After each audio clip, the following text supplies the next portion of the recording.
Assalamualaikum warahmatullahi wabarakatuh. Saya Salsabila Aigustina, mahasiswa dari Program Studi Akuntansi Fakultas Ekonomi dan Bisnis Universitas Jambi. Video ini saya buat bertujuan untuk memenuhi tugas mata kuliah Akuntansi Keperlakuan dengan dosen pengampu, Bapak Dr. Wirmia Kaputra, SE, MSI, CIKNR, CSRS. Adapun materi yang akan saya sampaikan pada video ini yaitu mengenai metode riset. Yang pertama itu definisi dari riset. Riset itu dapat disebut sebagai suatu usaha yang sistematis untuk mengatur dan menyelidiki masalah, serta menjawab pertanyaan yang muncul dan terkait dengan fakta, fenomena, atau gejala dari masalah tersebut. Dari definisi tersebut dapat diketahui bahwa pengamatan terhadap fakta, identifikasi atas masalah, dan usaha untuk menjawab masalah dengan pengetahuan itu merupakan esensi dari riset. Istilah riset sendiri merupakan penyelidikan yang hati-hati dan kritis dalam mencari fakta maupun prinsip. Riset akuntansi keperlakuan itu merupakan suatu metode studi yang dilakukan seseorang berkaitan dengan aspek keperlakuan melalui penyelidikan yang hati-hati dan sempurna terhadap masalah yang berhubungan dengan aspek keperlakuan tersebut, sehingga diperoleh pemecahan yang tepat terhadap masalah itu. Selanjutnya adalah motivasi dan tujuan riset. Motivasi seseorang melakukan riset mungkin merupakan keinginan yang timbul dari dalam dirinya untuk memecahkan berbagai masalah maupun persoalan yang ada. Sedangkan tujuan riset sendiri yaitu ingin mengetahui jawaban dari masalah ataupun persoalan tersebut. Tujuan riset akuntansi keperlakuan akan menekankan pada hubungan akuntansi dengan perilaku manusia, maupun desain, konstruksi, dan penggunaan suatu sistem informasi akuntansi yang efisien, serta dimensi sosial dan budaya manusia dalam suatu organisasi. Selanjutnya adalah memahami replikasi. Salah satu strategi dalam melakukan riset adalah melakukan replikasi. Replikasi adalah pengulangan suatu studi atau riset yang dilakukan secara sengaja. Replikasi itu dapat dikatakan merupakan suatu usaha untuk meriset ulang terhadap riset terdahulu. Replikasi ini dilakukan dengan menggunakan prosedur yang sama dengan riset terdahulu, tetapi menggunakan subjek yang berbeda. Banyaknya riset replikasi tentunya memiliki manfaat, karena temuan riset tersebut dapat membantu mengonfirmasi bukti-bukti baru dari riset. Selanjutnya adalah mengenali masalah. Riset umumnya mencakup dua tahap, yaitu penemuan masalah dan pemecahan masalah.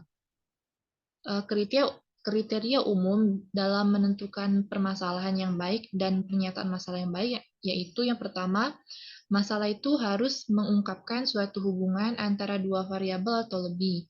Yang kedua, masalahnya harus dinyatakan secara jelas dan tidak ambigu dalam bentuk pertanyaan. Dan yang ketiga, biasanya lebih sulit dipenuhi. Masalah dan pernyataan harus dirumuskan dengan cara tertentu yang menyiratkan adanya pengujian empiris. Selanjutnya mengenai jenis masalah. Berikut ini ada berbagai jenis masalah dalam riset keperlakuan yang selanjutnya membutuhkan penyelesaian, yaitu masalah-masalah yang ada saat ini di berbagai subbidang akuntansi keperlakuan yang memerlukan penyelesaian. Kemudian area-area tertentu dalam subbidang akuntansi keperlakuan yang memerlukan pembenahan atau perbaikan. Kemudian ada juga persoalan-persoalan teoritis yang memerlukan riset untuk menjelaskan atau memprediksi fenomena. Kemudian yang terakhir, pertanyaan riset yang memerlukan jawaban empiris. Masih terkait dengan mengenali masalah, dasar permasalahan ini dimulai dari usaha mengembangkan pertanyaan-pertanyaan keperlakuan dengan merinci pertanyaan dasar ke dalam pertanyaan-pertanyaan yang lebih khusus. Terdapat 3 tahapan yang harus diperhatikan peneliti ketika merumuskan pertanyaan riset, yaitu tahapan pertama dimulai dari cara menemukan permasalahan akuntansi keperlakuan. Tahapan yang kedua adalah menemukan pertanyaan akuntansi keperlakuan, dan yang ketiga adalah menemukan pertanyaan riset. Selanjutnya ada sumber penemuan masalah. Ada 2, yang pertama itu dihasilkan dari pengalaman pribadi, peneliti atau disebut pendekatan empiris atau empirical approach. Kemudian yang kedua didapatkan dari tinjauan terhadap literatur riset. Ini dibagi menjadi 2 lagi. Yang pertama ada literatur yang telah dipublikasikan seperti buku dan jurnal. Kemudian ada juga literatur yang belum terpublikasikan, seperti skripsi, tesis, disertasi, dan makalah seminar. Selanjutnya adalah memahami teori. Teori itu memberikan manfaat dalam beberapa hal, yaitu ada membatasi cakupan fakta yang harus dipelajari, kemudian menghendaki riset yang memungkinkan hasil yang lebih besar. Selanjutnya juga ada menyarankan suatu sistem bagi peneliti untuk menggunakan data dalam rangka mengklasifikasikannya dengan cara-cara yang berarti. Selanjutnya, merangkum pengetahuan tentang suatu objek dan menyatakan keseragaman yang berada di luar pengamatan. Dan yang terakhir dapat digunakan untuk memprediksi fakta-fakta lebih lanjut yang harus ditemukan.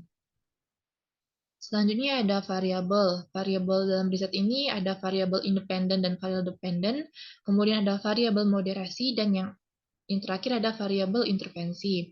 Variabel independen atau variabel bebas ini merupakan jenis variabel yang dipandang sebagai penyebab munculnya variabel dependen yang diduga sebagai akibatnya. Kalau variabel dependen atau variabel terikat itu jenis variabel yang dijelaskan atau dipengaruhi variabel independen. Kemudian variabel moderasi. Satu jenis variabel seringkali digunakan terhadap variabel penjelas. Dalam hal ini, variabel tersebut dikatakan sebagai variabel moderasi.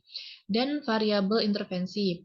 Variabel ini didefinisikan sebagai faktor yang secara teoritis memengaruhi fenomena yang diobservasi, tetapi tidak bisa dilihat, diukur, ataupun dimanipulasi. Selanjutnya adalah hipotesis. Hipotesis sendiri didefinisikan sebagai jawaban sementara terhadap permasalahan yang dipertanyakan. Hipotesis ini juga merupakan pernyataan dugaan tentang hubungan antara dua atau lebih variabel. Hipotesis selalu mengambil bentuk kalimat pernyataan yang pada umumnya mampu menghubungkan variabel yang satu dengan variabel lainnya secara umum maupun khusus. Rumusan hipotesis tersebut dapat dinyatakan dalam berbagai bentuk, yaitu pernyataan jika-maka atau proposisi, hipotesis nol, dan hipotesis alternatif. Selanjutnya adalah pemilihan data atau sampel riset. Setiap menentukan besaran sampel yang digunakan dalam riset, langkah pertama harus dilakukan peneliti adalah mengetahui jumlah besaran populasi keseluruhan riset. Populasi sendiri merupakan keseluruhan kumpulan elemen yang berkaitan dengan harapan peneliti dalam mengambil beberapa kesimpulan. Sedangkan sampel merupakan bagian dari jumlah maupun karakteristik yang dimiliki oleh populasi dan dipilih secara hati-hati dari populasi tersebut.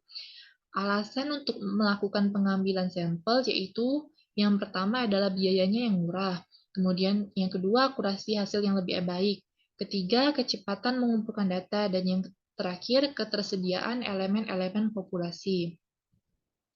Selanjutnya adalah metode pengumpulan data. Data diperlukan untuk menjawab masalah riset atau menguji hipotesis yang telah dirumuskan. Proses pengumpulan data tidak dapat dilepaskan dari alat-alat yang digunakan untuk mengumpulkan data tersebut. Selanjutnya ada jenis data. Jenis data itu merupakan pengelompokan data yang didasarkan pada sifat data tersebut. Ada 3 jenis data. Yang pertama ada data subjek. Jenis data subjek merupakan jenis data riset yang berupa opini, sikap, pengalaman, atau karakteristik dari seseorang atau sekelompok orang yang menjadi subjek riset.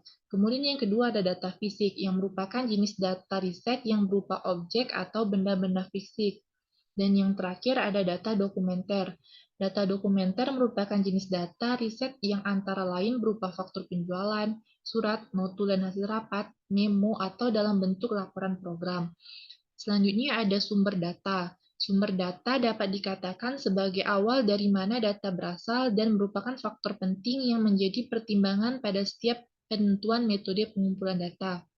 Sumber data sendiri ada dua, yaitu data primer dan data sekunder.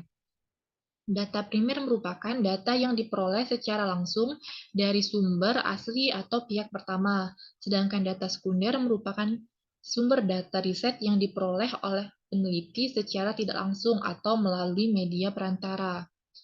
Selanjutnya, dalam data primer itu ada yang namanya survei dan observasi. Dalam survei, data dikumpulkan dengan mengirimkan surat elektronik atau email, menelpon, atau memberikan serangkaian pertanyaan. Kalau observasi itu merupakan proses pencatatan pola perilaku manusia, sesuatu hal atau kejadian yang sistematis tanpa ada pertanyaan maupun komunikasi dengan individu yang diteliti. Selanjutnya, dalam riset juga ada yang namanya validitas dan keandalan. Validitas sendiri mengacu pada lingkup yang diukur pada kenyataannya. Peneliti ingin melakukan pengukuran dan apa yang diukur seharusnya berkaitan dengan masalah risetnya. Sedangkan keandalan berkaitan dengan apakah suatu teknik khusus yang jika digunakan di lapangan dan waktu yang berbeda akan menghasilkan sesuatu yang sama. Selanjutnya mengenai instrumen riset. Pengembangan kuesioner atau pencarian instrumen merupakan langkah lain yang penting dalam proses riset. Kuesioner harus sesuai dengan responden dan didesain secara menarik sehingga responden tertarik untuk menjawab kuesioner tersebut, yang pada hakikatnya bertujuan untuk meningkatkan tingkat respons, validitas, dan keandalan data. Dalam memilih responden, langkah pertama yaitu adalah dengan menentukan populasi. Setelah populasi ditentukan, peneliti menentukan suatu sensus atau suatu sampel. Dan yang terakhir adalah analisis data dan persiapan laporan. Analisis data dilakukan setelah peneliti mengumpulkan semua data yang diperlukan dalam riset. Peneliti biasanya melakukan beberapa tahap persiapan data untuk memudahkan proses analisis data. Dan tahap terakhir dari suatu riset adalah penyusunan laporan riset. Secara umum, laporan riset berisi tentang hal-hal yang terkait dengan kegiatan peneliti, sejak tahap persiapan riset hingga interpretasi dan penyimpulan hasil analisis. Baiklah, itu saja materi mengenai metode riset yang dapat saya sampaikan. Semoga dapat bermanfaat, dan mohon maaf apabila terdapat kesalahan. Saya ucapkan terima kasih. Wassalamualaikum warahmatullahi wabarakatuh.